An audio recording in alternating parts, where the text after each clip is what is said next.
বড়নগরে পারবেন পদ্ম ফুল ফোটাতে? সব জায়গাতেই ফুটবে, বড়নগর তার মধ্যে আলাদা নাকি?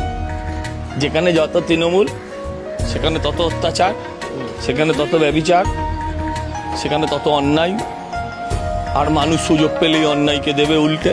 এত বেঁচে থাকলে সন্ত্রাসের অভিযোগ করব না, সন্ত্রাস হতে দেব না। This is commitment. মানুষ শান্তিতে ঘুমোবে। এমএলএ ল্যাডের টাকা সঠিকভাবে ডিস্ট্রিবিউট করব। এছাড়া আমার আর একটা পাড়ার ছেলেকে ডাকলে যেমন আসে, হাফ প্যান্ট পরা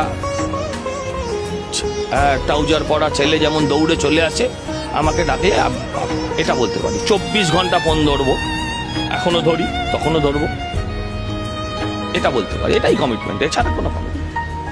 চন্দনা বাউরি নামে একজন রাজমিস্ত্রিকেও প্রার্থী করেছি। This is BJP. টাকা নিয়ে তো প্রার্থী দেওয়া হয় না।